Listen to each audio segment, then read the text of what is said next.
तो मुझे लगता है मुश्किलें ऑफ कोर्स आती हैं, बट वो ही कहते हैं कि करने वाले कर जाते हैं, देखने वाले देखते रह जाते हैं।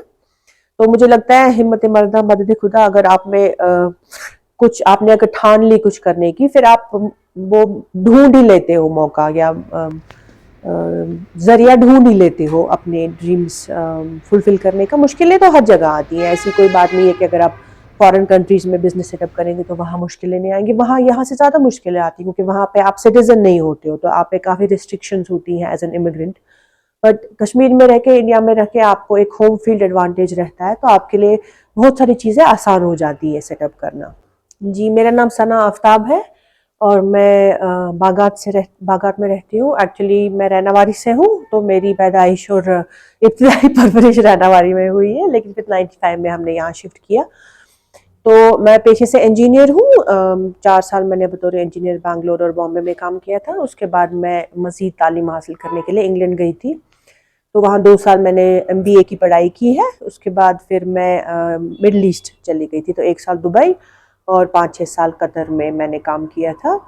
मैं MBA के बाद इंजीनियरिंग की तरफ ज़्यादा रुझान नहीं रहा मेरा बिजनेस की तरफ ज़्यादा रुझान हो गया। तो फिर कतर में एक तो मैं हॉस्पिटल में काम करती थी एज मैनेजमेंट स्टाफ, और वहीं पर मैंने अपना ये सोप्स का बिजनेस भी स्टार्ट किया। फिर 2 साल पहले मैं यहाँ आई कश्मीर, और कश्मीर में फिर हमने फिर से ये अपना बिजनेस लॉन्च किया। या कितना आसान होता है एक बिजनेस सेटअप करना, क्योंकि जब आप एक जॉब प्रोफाइल में होते हैं तो आपका सबसे इम्पॉर्टेंट होता है कि डिलीवरेबल आपको क्या देना है, क्योंकि अकाउंटेबिलिटी होती है, आप सीनियर मैनेजमेंट को रिपोर्ट कर रहे होते हैं। तो वहाँ पे ज़्यादा मौका नहीं मिलता कि आप उससे ज़्यादा सोचें, मतलब बाहर की तरफ सोचें, अपना व्यू थोड़ा एक्सप्लोर करें, व्यू पर थोड़ा एक्सपैंड करें कि आप बिजनेस के तौर पे क्या क्या कर सकते हैं।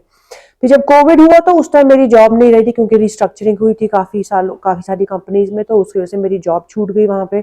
और मेरे घर पे 2 छोटे बच्चे थे, मेरे 2 बच्चे हैं, और वो बहुत ही छोटे थे उस टाइम। एक 2 साल का था, एक तो बिल्कुल न्यू बॉर्न था। तो इसलिए मैंने फोकस अपने बच्चों पे ज़्यादा किया 5-6 साल।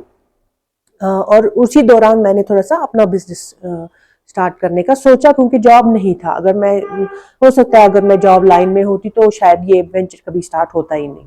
क्या क्या चीज इस्तेमाल करते हैं?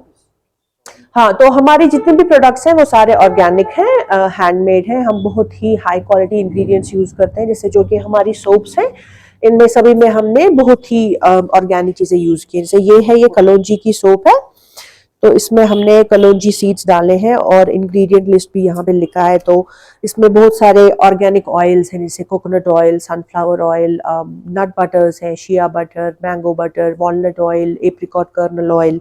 फ्रेग्रेंस इसमें कुछ भी नहीं है। तो ऐसी कई सारी सोप्स हैं हमारी, जो हाजी जो है, या जैसे हज पे जाएंगे या उम्रा पे इंशाल्लाह अभी जा रहे हैं, माह रमज़ान में जाएंगे, तो उनको अक्सर एहराम के टाइम आपको अलाउड नहीं होता है कोई भी परफ्यूम या कोई भी फ्रेग्रेंस्ड कॉस्मेटिक यूज़ करना।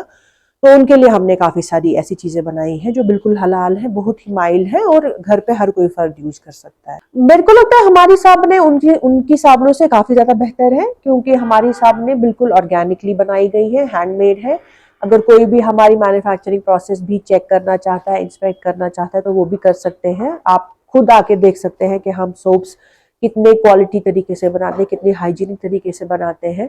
इसमें कोई भी हार्मफुल केमिकल्स इंक्लूड नहीं होते हैं। जो बाजार की सोप्स होती हैं वो यूजुअली डिटर्जेंट बेस्ड होती है। तो अगर आप उनके इंग्रेडिएंट लिस्ट चेक करेंगे, और फिर आप अपने कपड़े धोने की साबुन चेक की इंग्रेडिएंट्स चेक करेंगे, तो आप देखेंगे उसमें काफ़ी सिमिलैरिटीज है। यानी कि आप बेसिकली कपड़े धोने की साबुन अपने जिस्म पे लगा रहे हैं, तो उससे इन द लॉन्ग रन आपकी जिस्म का एक सेकेंड, आपकी स्किन काफ़ी रफ हो जाती है, ड्राइनेस इंक्रीज हो जाती है, या पिंपल्स निकल आते हैं, कई लोगों के बाल झड़ना स्टार्ट होते हैं, बच्चों की स्किन पे रैशेज आती हैं। तो उसके कंपैरिजन में अगर आप प्राइस के कंपैरिजन करें तो ऑफकोर्स हमारी सोप्स उनसे ज़्यादा एक्सपेंसिव है, लेकिन actually our soaps are worth the money. जब आप हमारी सोप्स यूज़ करना स्टार्ट करेंगे, आपको खुद समझ आएगा कि बाजार की सोप और हमारी सोप में क्या फ़र्क है, क्योंकि ये डिटर्जेंट बेस्ड नहीं है। मुझे लगता है हर किसी का अपना अपना सोचने का तरीका है। ऐसी कई सारे औरतें हैं जो घर पे बैठ के भी काम कर रही हैं, और ऐसी बात नहीं है कि घर पे आप हैं तो आप घर पे काम नहीं कर रहे हैं। घर पे भी बहुत सारे काम होते हैं, घर का काम कभी खत्म नहीं होता। खासकर बच्चे पालना, घर संभालना एक बहुत ही इंपॉर्टेंट काम है। हाँ, जब आपके बच्चे थोड़े बड़े हो जाएं, वो स्कूल जाने लगे, तो फिर आपको 3-4 घंटे फ्री मिलेंगे घर पे, तो आप डेफिनेटली ये सब कर सकते हैं। अगर आप में से कोई भी ऐसा है जो सीखना चाहता है सोप कैसे बनाते हैं या हमारे साथ जुड़ के काम करना चाहते हैं, हमारे दरवाजे खुले हैं, आप हमें कभी भी कांटेक्ट कर सकते हैं। हम 1 हफ्ते की ट्रेनिंग भी देते हैं सोप मेकिंग में, तो they can come and join us.